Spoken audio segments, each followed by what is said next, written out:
اللہ نے فرمایا سب کے سب سجدہ کرو، سب سجدے میں چلے گئے. پتہ ہے ایک تھا ابلیس جو غرور کی وجہ سے سجدہ نہیں کیا، کھڑا رہا. ابلیس کون ہے؟ یہ شیطان جس کا نام عزازیل. یہ کون ہے؟ فرشتوں کو تعلیم دینے کے لیے اس کو مامور کیا گیا تھا. اس کو معلم الملائکہ کہتے ہیں. بعضوں نے اس کو فرشتوں میں شمار کیا، لیکن مفسرین کی اکثر رائے یہ ہے کہ وہ جنات میں سے تھا. ابلیس کس میں سے تھا؟ جنات میں سے تھا، لیکن فرشتوں کے ساتھ رہتا تھا، اس لیے حکم اسے بھی تھا. حالانکہ وہ اللہ کی بہت عبادت کیا ہے، بہت عبادت، اتنی عبادت کیا ہے کہ اس کے سجدے اگر زمین پر پھیلا دیے جائیں تو ایک رائی کے دانے کے برابر بھی جگہ خالی نہیں ہوگی. اتنے سجدے اللہ کے کر چکا، لیکن اس وقت سجدہ نہیں کیا. تو رب تعالیٰ نے سوال فرمایا، قال ما منعک الا تسجد اذ امرتک، تو سجدہ کیوں نہیں کیا جبکہ میں نے تجھے حکم دیا تھا؟ قال انا خیر منہ، کہنے لگا اے مولا میں اس سے بہتر ہوں، آدم سے میں بہتر ہوں. خلقتنی من نار وخلقتہ من طین، تو نے مجھے آگ سے بنایا ہے اور اسے مٹی سے بنایا ہے. آگ بلند رہتی ہے، مٹی نیچے رہتی ہے، بلند آدمی نیچے والے کو سجدہ کیسے کرے؟ ہاں یہی غرور ہے.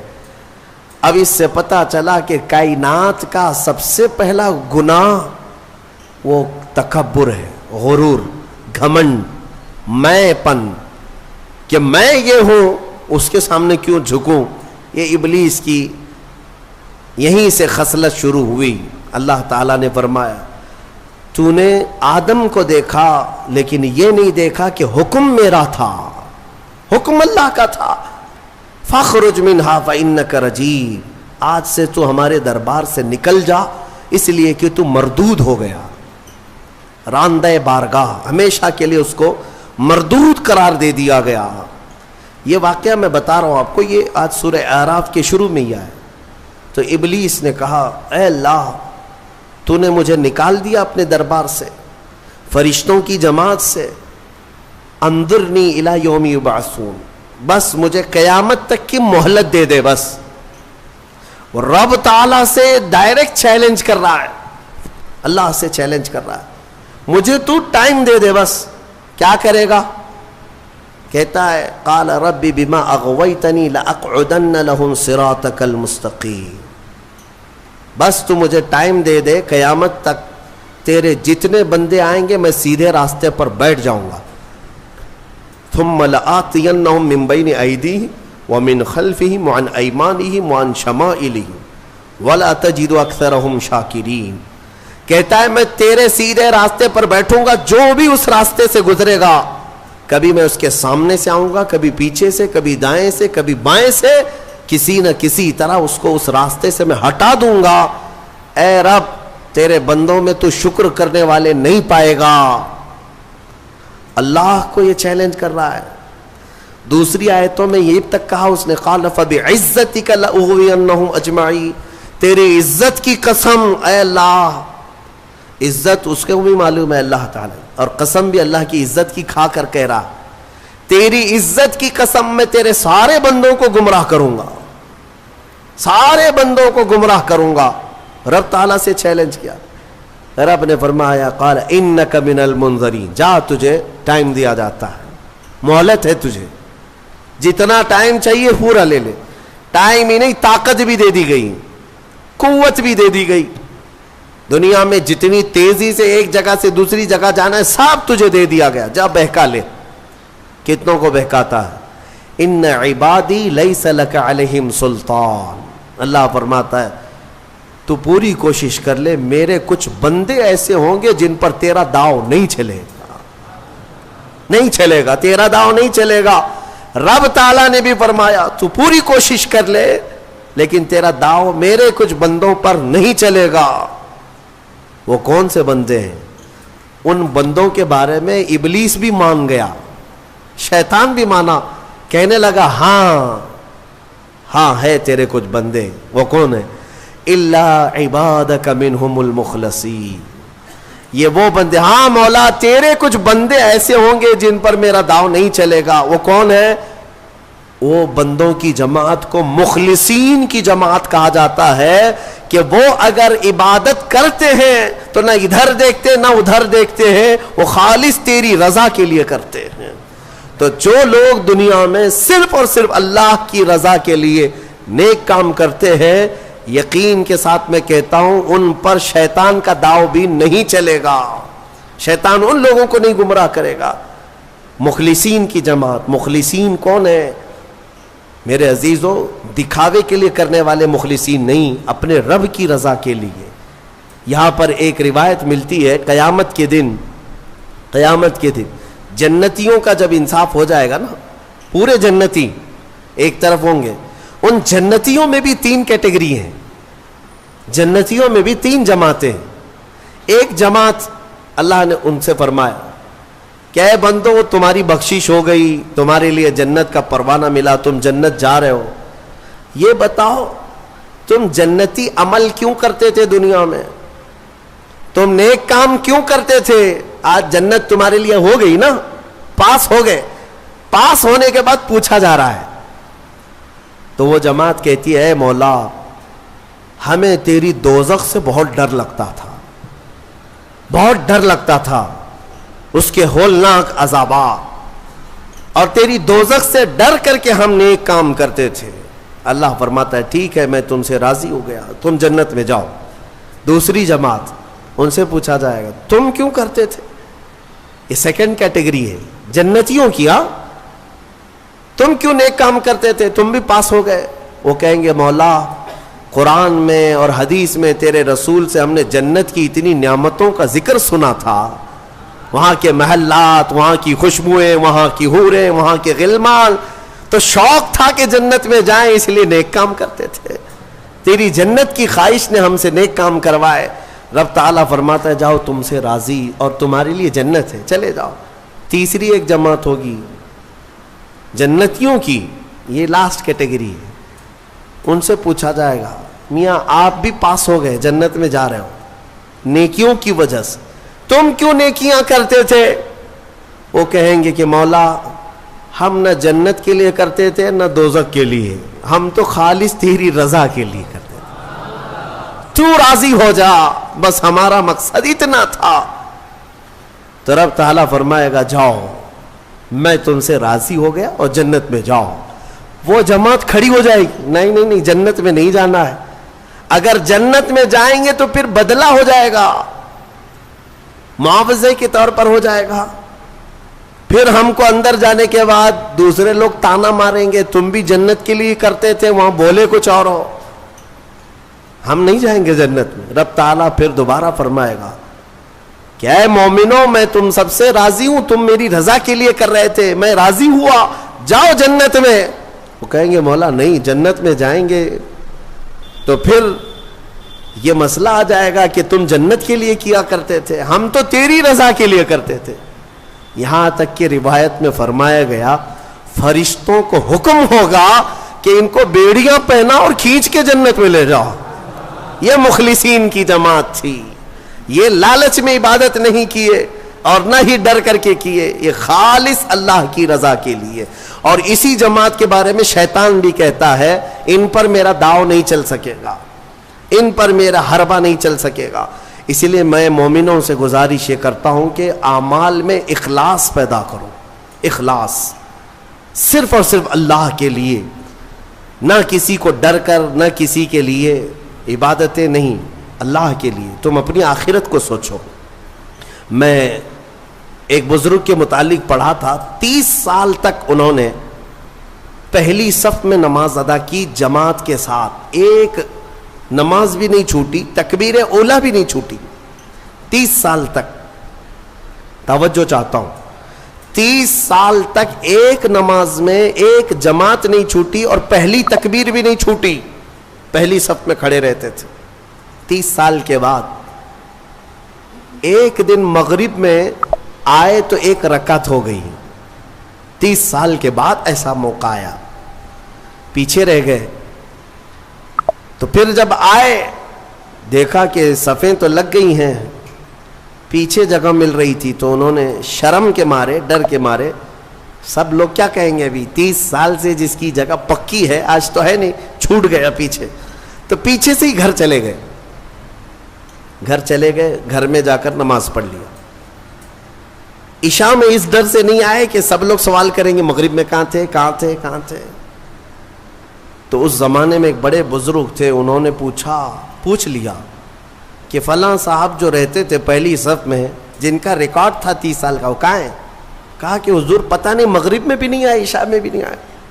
کہا کہ چلو دیکھ لیتے ہیں, کہیں بیمار تو نہیں ہو گئے, کچھ تو ہوا نہیں تکلیف. گئے تو گھر میں بیٹھے ہوئے تھے, پوچھا کہ کیا بات ہے, مغرب میں بھی نہیں, عشاء میں بھی نہیں. کہا مغرب میں آیا تھا لیکن 1 رکعت ہو گئی تھی, میں شرم کے مارے پہلی صف میں نہیں آیا, پہلی صف میں جگہ نہیں مل رہی تھی, شرم کے مارے میں پیچھے نہیں کھڑا ہوا کہ لوگ کیا کہیں گے, میں واپس گھر میں آ کر نماز پڑھ لیا. اس بزرگ نے ان سے کہا جو 30 سال کی عبادت کر چکے تھے, کہا کہ اے بندے جا پچھلے 30 سال کی نمازوں کو پھر سے ریپیٹ کر لے, دوہرا لے, اس لیے کہ جو تو نے نمازیں پڑھی وہ صرف اسی نیت سے پڑھی کہ لوگ کیا کہیں گے, لوگ کیا کہیں گے. تجھے اس بات کا خیال نہیں ہے کہ تو عبادت اللہ کے لیے کرتا ہے, جا پچھلے 30 سال کی نمازیں اعادہ کر لے, پھر سے پلٹا لے. عزیزان گرامی, اخلاص ایک بڑی دولت ہے, اللہ تعالیٰ اپنے مخصوص بندوں کو عطا کرتا ہے. بات میں یہاں پر سمیٹتا ہوں کہ ابلیس لعین آدم علیہ السلام کو سجدہ نہ کیا, غرور اور گھمنڈ میں اللہ تبارک و تعالیٰ سے چیلنج کر کے نکلا. اسے اللہ نے ٹائم دیا, وقت دیا قیامت تک کا, اور وہ بہکاتا گھوم رہا ہے ابھی بھی. ہاں بس رمضان میں قید ہوا ہے, رمضان میں شیاطین کو قید کیا گیا, یہ حدیث پاک سے ثابت ہے. ابھی تو ہے نہیں, ہماری محفل میں بھی نہیں ہے, اور ابھی رمضان میں کہیں ہے نہیں, لیکن پھر بھی کچھ لوگ ابھی بھی روزہ چھوڑتے ہیں. یہ کون سے شیطان ہیں؟ نماز میں نہیں آتے, پھر یہ کون ہیں؟ ان کو کون سلاتا ہے؟ ان کو کون, شیطان کا کوئی خلیفہ ہے؟ شیطان کسی کو اپنی ڈیوٹی دے کر کے گیا ہے؟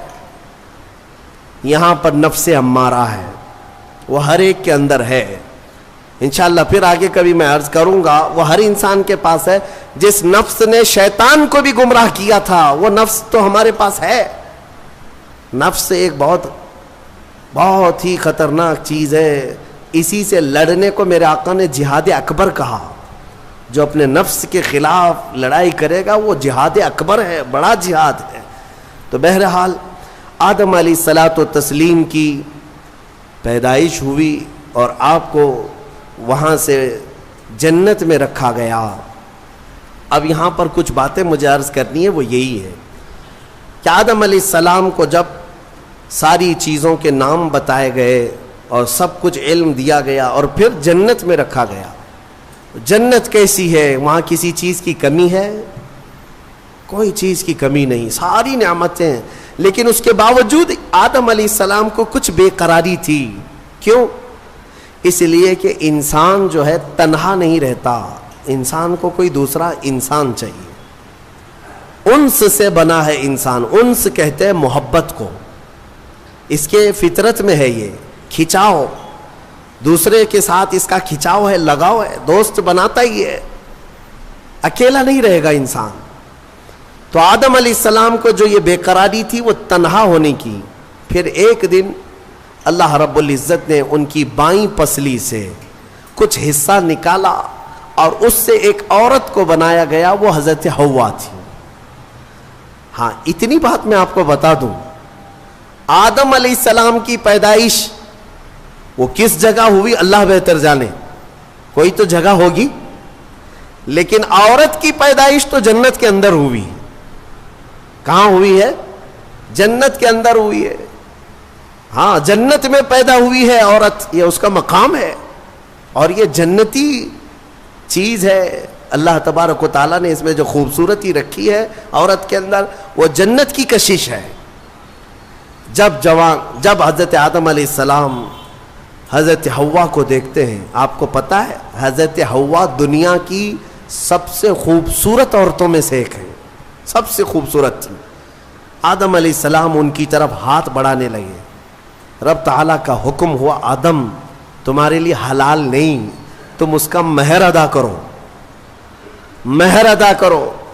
مہر دینا یہ جنتی قانون ہے, آج بھی ہمارے نکاح میں مہر رکھا جاتا ہے. آدم علیہ السلام نے عرض کیا کہ مولا میں یہاں کس چیز کا مالک ہوں, کیا چیز مہر میں دوں؟ رب تبارک و تعالیٰ نے فرمایا آدم تمہاری اولاد میں اخیر زمانے میں میرا ایک محبوب نبی پیدا ہوگا جس کو آسمانوں میں احمد, زمینوں میں محمد کہا جائے گا. آدم تم اس پر 20 بار درود بھیجو, یہ حوا کا مہر ہو جائے گا. شیخ عبدالحق محدث دہلوی رحمۃ اللہ علیہ نے بھی اس کو لکھا ہے, آپ اندازہ کرو ہماری ماں کا مہر درود پاک ہے.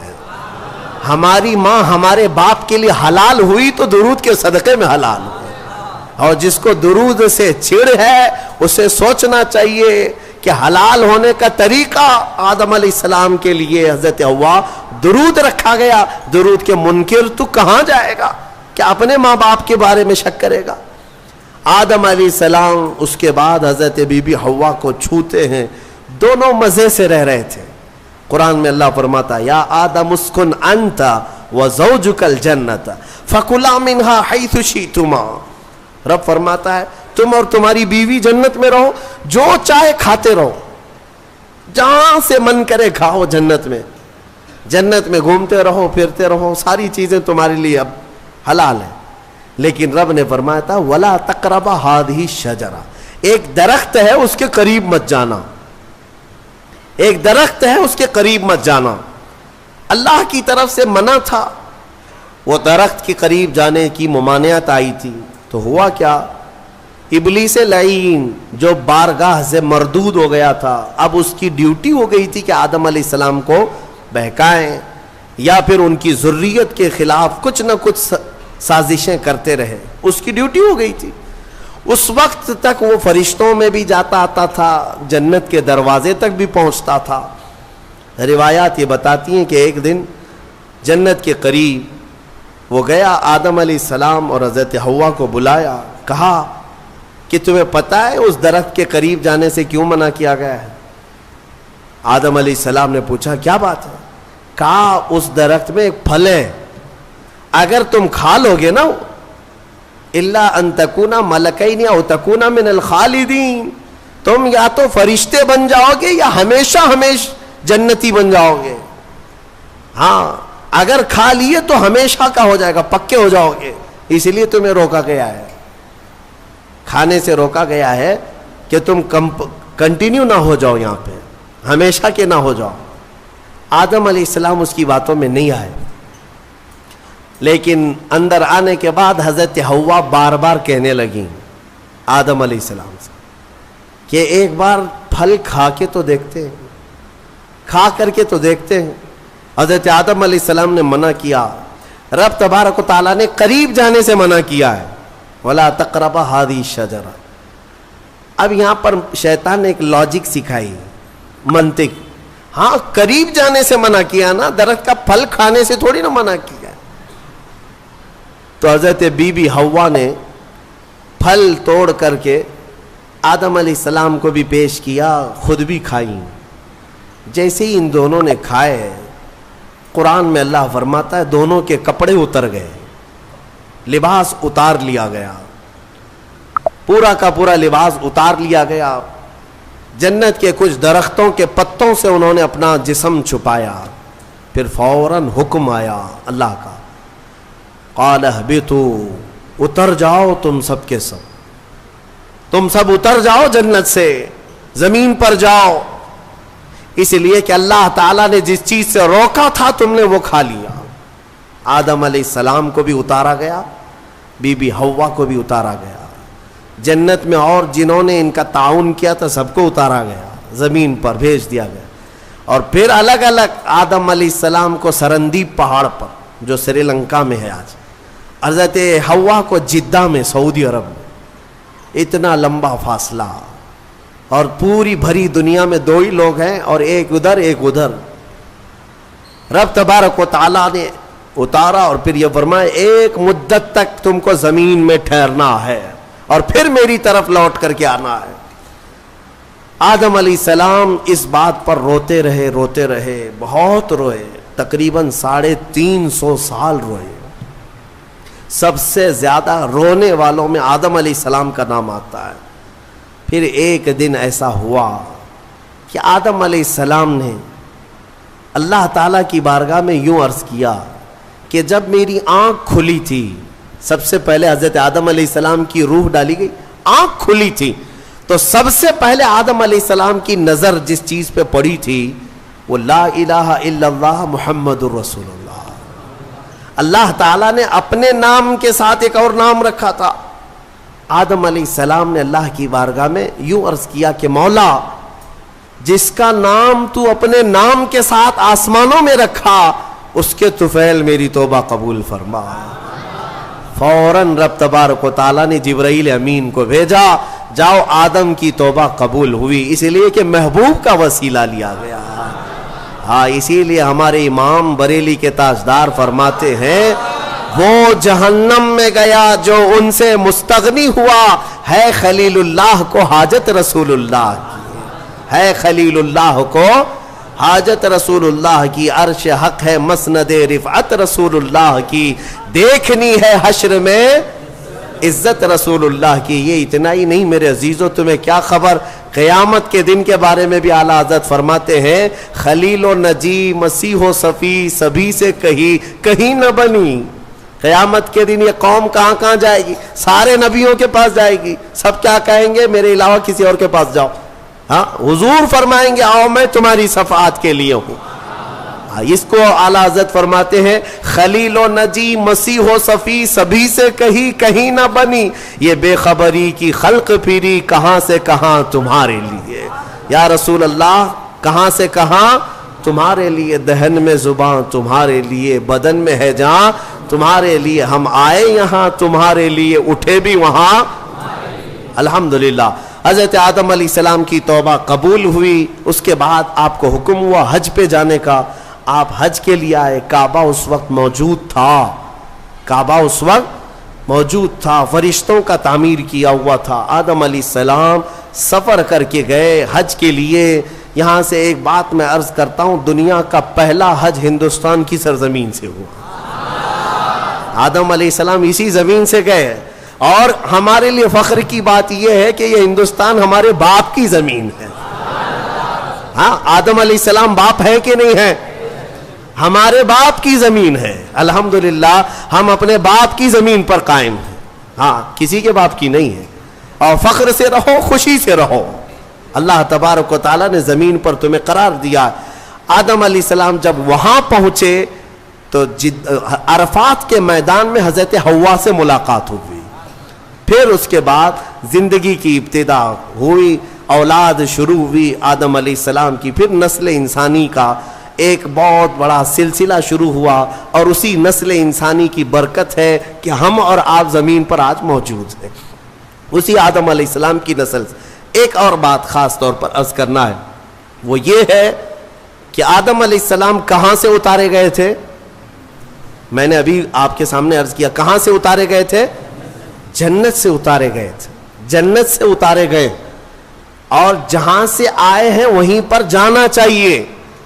اسی لیے کہا گیا انسان کو کہ تیرا اصلی وطن جنت ہے. تیرا اصلی وطن کیا ہے, جنت ہے. بچہ جب ماں کے پیٹ سے پیدا ہو کر کے دنیا میں آتا ہے تو روتا آتا ہے نا, دیکھا ہے نا آپ نے, روتے ہوئے آتا ہے. کیوں روتے ہوئے آتا ہے؟ بزرگوں نے فرمایا, خود میرے مرشد گرامی حضور تاج الشریعہ رحمۃ اللہ تعالی تشریح فرماتے تھے کہ بچہ روتا ہوا اس لیے آتا ہے کہ اس کا اصلی وطن چھوٹ گیا. کون سا؟ جنت میں تھی. ہماری روحیں آنے سے پہلے کہاں تھی؟ جنت میں تھی. اصلی وطن جب بھی چھوٹتا ہے تو روتا ہوا آتا ہے.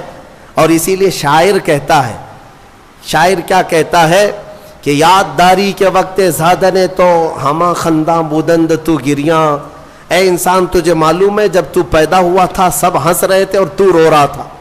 ماں بھی ہنس رہی تھی, باپ بھی ہنس رہا تھا, خوشی میں سب پیڑے بانٹ رہے تھے, جلیبیاں بانٹ رہے تھے, سب خوش تھے کہ تو پیدا ہو. لیکن تم کیا کر رہے تھے؟ تم تو روتے ہوئے آئے تھے. چنا زی کے وقت مردنے تو ہما گریاں بودند تو خنداں. شاعر کہتا ہے اے انسان اب زندگی ایسی گزار کر جا کہ جب تیرے جانے کا وقت ہو تو سب رو رہے ہوں اور تیرے لبوں پہ مسکراہٹ ہو. تو ہنستا ہوا جا. کون ہنستا ہوا جائے گا؟ جسے اپنے وطن پر جانے کا شوق ہو, اپنے اصلی وطن جانے کا جسے بھی شوق ہوگا, موت کے وقت اس کے لبوں پہ مسکراہٹ ہوگی.